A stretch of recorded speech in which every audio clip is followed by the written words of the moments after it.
Welcome to Ross Max classes. Today let's continue the chapter Squares and Square Roots part 4.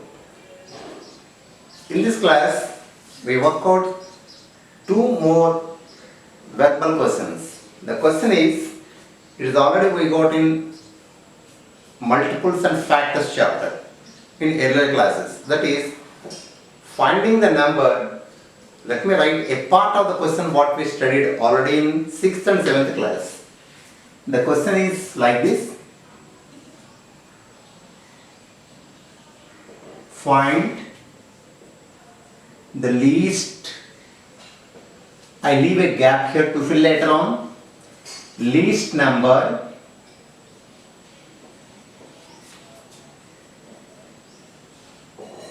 that can be divisible by each of 6, 9 and 15. This is the familiar question we have in 6th class in chapter multiples and factors. We know we have to find the LCM, that LCM is the number that is divisible by each of the numbers 6, 9, 15. But here I add a number. Find the least square number. So a part of the answer is already we know. That is, you have to find the LCM. After finding LCM, what to do? How to get this square option? Let's see here. Let's journey to the destination to find LCM. We have to write given numbers. We have three numbers, 6, 9 and 15. Least number is equal to LCM. LCM is equal to, we know the factors method, 6, 9 and 15. 3, 2, 3, 5. Since they are all co-primes, that means they do not have any common factors. I take the plot of these four numbers. 3 2s are 6, 6 3s are 18, 18 5s are 90. So here I got LCM is 90, but LCM is not a square number by condition given in the question. How can I get this? So what is the other factors we want to make it 90? That already we have here. The factors of 90.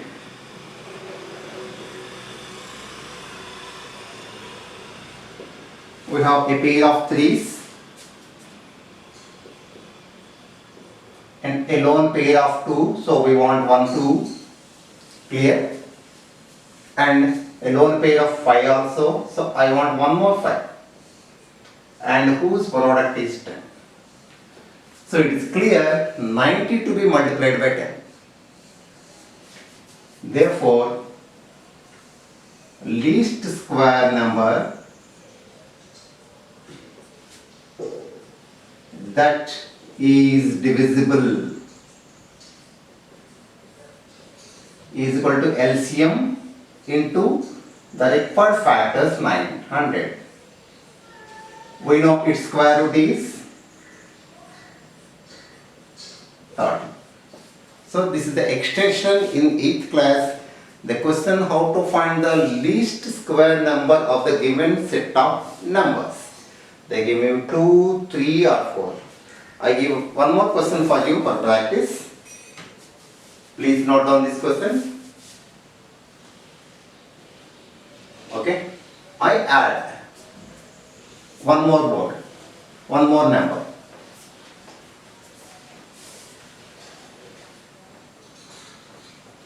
Here the numbers are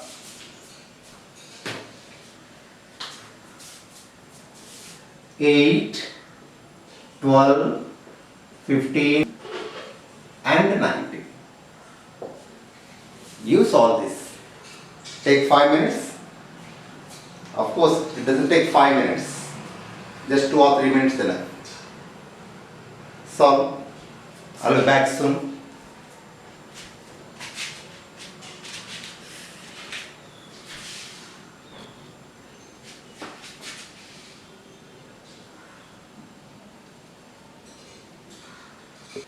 and 20.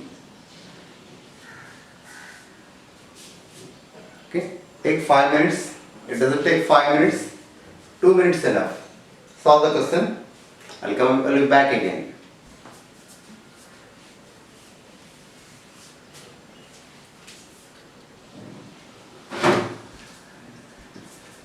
Okay, check your solution.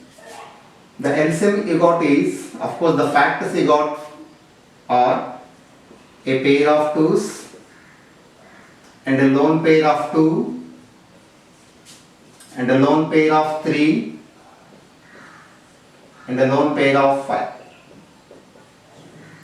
Of course, the LCM you got is 120. So the required factors to make the LCM is a square number is, we want the product of these factors.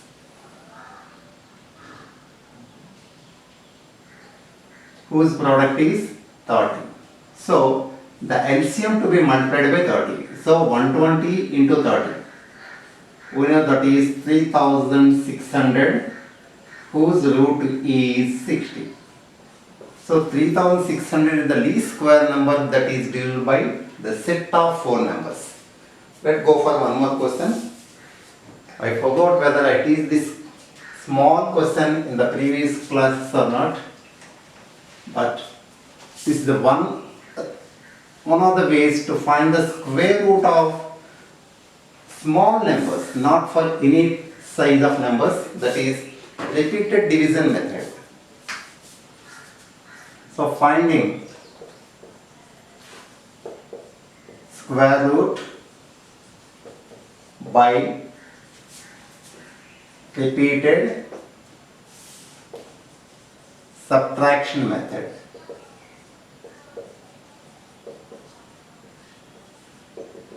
So from the given number, we subtracted repeatedly the odd numbers right from 1.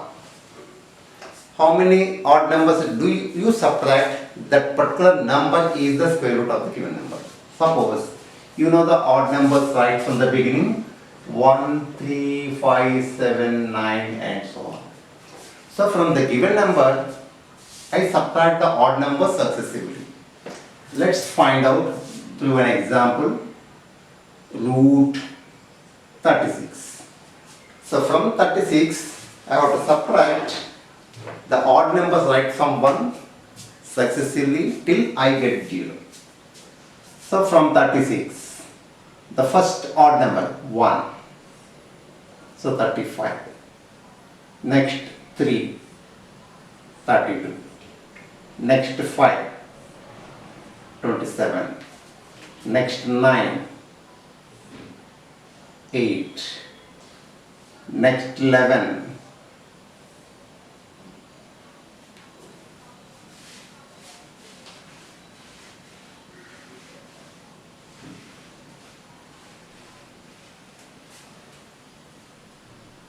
So,